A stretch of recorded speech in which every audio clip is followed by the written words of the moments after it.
evening, people. This is Jolly Lee Jamil again. And before I get started, I want to say I don't like piggybacking on somebody else's statements, but I'm doing this again to really support what he's saying. What is being said in this video. Okay. I want everybody to take a minute, look at the video for what it's worth. Get out of your mind the race aspect. If we all get serious and sit down and think logically on this entire situation, this individual is the same type of person that has been in office ever since the inception of this government that we have right now. Okay? It's not a race thing, it's not anything like that. You may be able to question certain people's motives on why they're attacking this man so much, but at the same time, take in consideration some of the info.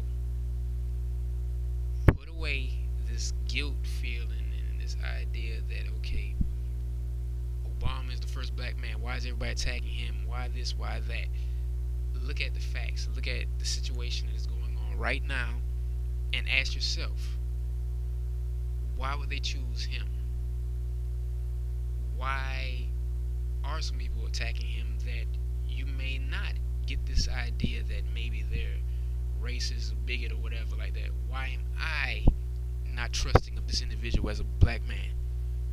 First and foremost, I know this may seem like a little pointless, unwarranted statement, but he's not technically a black man. Any other person that runs for this office, if he was or she was mixed, they would say this person is mixed, but they are steadily pushing the idea that this is a black man. That being said, it's not the worst thing in the world, but at the same time, they're going to place all the blame on the first black man getting into office and doing all this stuff that he's about to do. That is going to lead to so many different attacks on some of our civil liberties through different means because of attacks on him. First, there's a Freedom Act that's out there. Still a bill. If you watch your Saturday morning Schoolhouse Rock Talk and everything like that, you know how a bill works and everything like that. Well, this is still a bill. The Freedom Act is basically an attack on, not a Freedom Act, but Fairness Act. It's an attack on freedom of speech. Basically, how they're going to use it is this individual will be attacked for his race on one end, another on his policies on another. People are going to see the truth in this individual and they're going to start speaking up about it. Now when this happens, they're going to stop you from saying that by saying, oh, it's a bunch of biased talk and it's negative, we need to stop this, we need to be fair to people of color, people of everybody. If you say something negative, it's wrong, we need to stop it. And they're going to shut it down. Certain things don't need to be said. Don Imus shouldn't have said the bullshit he said. A lot of other individuals should not say some of the stuff they say. But at the same time, it's still freedom of speech. Another attack will be, we all know, it's already on the horizon, it's been talked about for years. The attack on your Second Amendment right to own a gun. Some people should not own guns. We all know this. Now, it becomes a problem if you want to take away everybody's right to own a gun. What about protecting yourself or your family? Not about going out and hunting with a AK-47, but just having a gun in your house just in case somebody comes and tries to hurt you in your home or your family. That will be attacked because you've seen all the racist-driven or so-called racist-driven plots to kill Obama and other racial-driven violence because there's a black man in office. Okay? that will be attacked.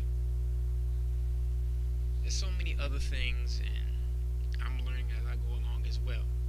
But I want people to look at this whole situation. He's not a savior. If everybody's saying this man's a savior, yes we can do this, we can do that.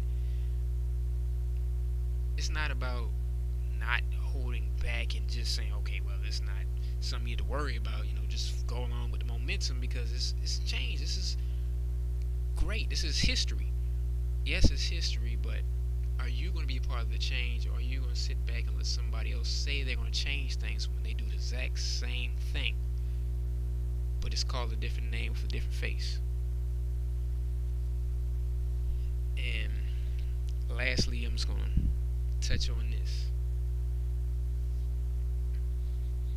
People need to stop all this going back and forth, blaming other people for certain things. Just give an example. California stopped gays people from getting married, and they're attacking black people and other groups because they didn't feel right about it. That was cause some more conflict sooner or later. If all this compiles up and there's racial attacks, there's sexuality attacks, and there's all the other things, it's going to pull us closer to a martial law state. Okay? And they're already talking about building a citizen-based police force. Now, if you got a lot of individuals who are willing to defend Obama, willing to defend this nation because it's their nation, and then so much conflict starts happening, and you have this force of people who have their own biased ideas and biased reasons for being on that police force, there will be some problems. So let's take a moment, breathe, and think. We are going to experience some change. Now, whether it be positive or not is up to you, me, and everybody else. Let's make sure that we are the headliners of the change and not somebody else doing the changing for us. This is Jolly Jamil. Be easy.